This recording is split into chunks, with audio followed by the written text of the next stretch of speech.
Hello guys, आज की इस वीडियो में मैं आपसे बात करने वाला हूं हमिंग के प्रॉब्लम को लेकर। देखो फ्रेंड्स, हमिंग एक बहुत बड़ी प्रॉब्लम होती है हमारी एम्पलीफायर्स में। कभी कभी ऐसा होता है कि हमारे एम्पलीफायर से हमिंग का जो साउंड है वो आने लगता है, जिसकी वजह से जो हमारा साउंड है वो क्लियर नहीं हो पाता है। और कभी कभी ये हमिंग इतना ज़्यादा बढ़ जाता है जिसकी वजह से हमें इरिटेशन फील होने लगता है और हम साउंड को बंद कर देते हैं। देखो फ्रेंड्स, तो आज की इस वीडियो में मैं आपको यही बताऊंगा कि हमिंग की प्रॉब्लम किस लिए आती है और उसका क्या सटीक इलाज है।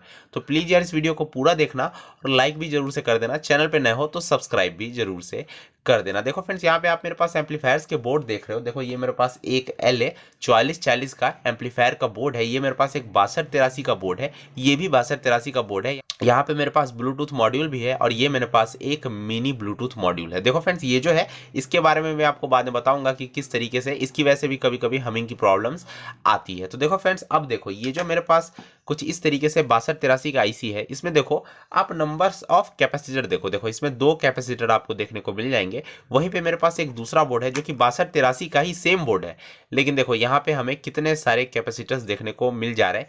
1 2 3 4 5 6 7 8 9 10। तो फ्रेंड्स, यहाँ पे 10 कैपेसिटर्स है और ये वाला जो बोर्ड है इसमें 2 कैपेसिटर है। तो देखो फ्रेंड्स, यहाँ पे यही डिफरेंस होता है कि जो भी हमारा एम्पलीफायर है जिसमें हमारे कम कैपेसिटर्स यूज किए गए हैं। अभी देखो, जो कैपेसिटर्स होता है फ्रेंड्स वो हमारा फिल्ट्रेशन के लिए यूज किया जाता है। मतलब किसी भी बोर्ड में जितना अच्छा फिल्ट्रेशन होगा, अच्छा का मतलब जितना ज्यादा उसमें कैपेसिटर्स यूज हुआ होगा उतना बढ़िया उसका साउंड होगा और उसमें हमिंग हमारी नहीं होगी।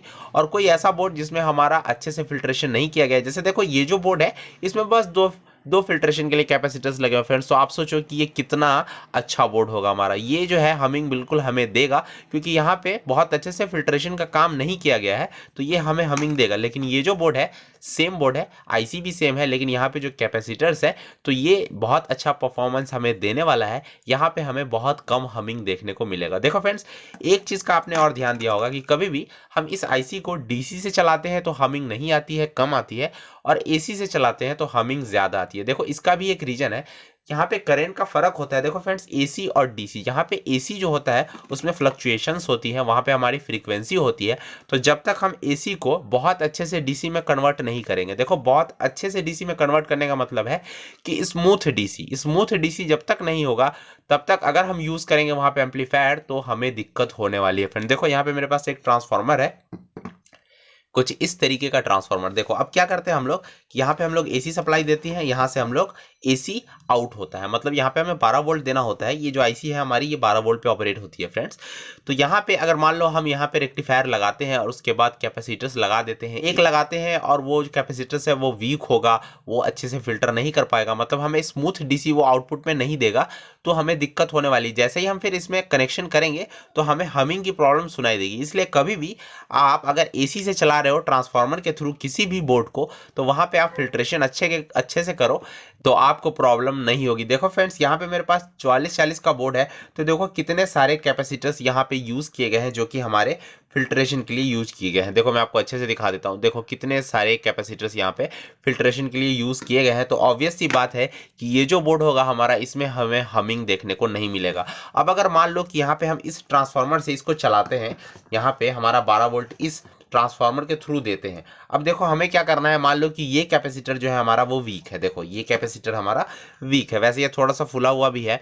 अब मान लो कि ये कैपेसिटर हमारा वीक है, ये सही से काम नहीं कर रहा है, और हम यहाँ पे इस ट्रांसफार्मर से इसको सप्लाई दे रहे हैं। देखो ये ट्रांसफार्मर हमारा AC पे वर्क करता है फ्रेंड्स, तो AC से ये हमारा AC आउट करता है। अब यहाँ पे अब मान लो कि यहाँ पे हमने यहाँ पे डायोड पे कनेक्शन इसके कर दिया, लेकिन यहाँ पे सिंपली क्या है कि हमारा कैपेसिटर्स वीक है, कैपेसिटर जो है वो सही से काम नहीं कर रहा है, तो हमें बिल्कुल यहाँ पे हमिंग मिलेगा और हमारा जो साउंड है वो सही से नहीं आएगा।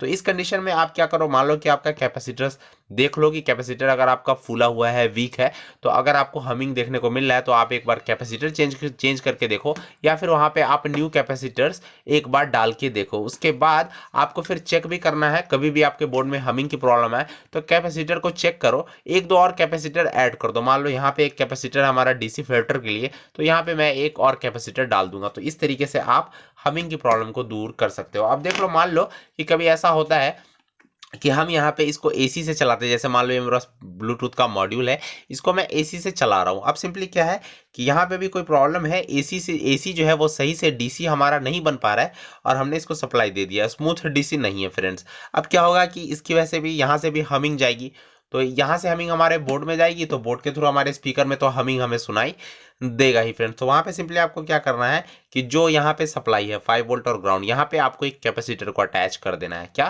क्या करना है, कैपेसिटर को अटैच कर देना है, तो आपकी प्रॉब्लम जो है वो फिक्स हो जाएगी। और फ्रेंड्स अगर मैं इस ब्लूटूथ की बात करूं, यहाँ पे भी आपको एक कैपेसिटर कुछ इस तरीके से, जहाँ पे हमारा सप्लाई है वीसीसी और ग्राउंड, इनके बीच में एक कैपेसिटर लगा देना है बिल्कुल अच्छे से साउंड के लिए। तो इस ट्रिक का भी आप यूज कर सकते हो हमिंग को कम करने के लिए। तो देखो यहाँ पे सारा का सारा जो दारो मदार है, जो यहाँ पे डिपेंड करता है हमिंग, वो करता है हमारे कैपेसिटर्स पे। अगर फिल्ट्रेशन अच्छा से हुआ है तो यहाँ पे हमारा जो बोर्ड है वो सही काम करेगा, हमिंग नहीं देगा। कैपेसिटर वीक है या फिर फट चुका है या फिर खराब है तो वहाँ पे हमें हमिंग सुनाई देगी। इसलिए इस बात को याद रख लो कि कभी भी अगर हम एसी से चला रहे हैं ट्रांसफार्मर के थ्रू किसी भी बोर्ड को, तो हमें बिल्कुल स्मूथ डीसी चाहिए एम्पलीफायर को चलाने के लिए। तो आप बताओ फ्रेंड्स कि आपको ये वीडियो कैसा लगा, समझ में आया नहीं आया, कमेंट करके जरूर बताना। बाकी फिर से मिलेंगे नेक्स्ट वीडियो में, जब तक के लिए बाय।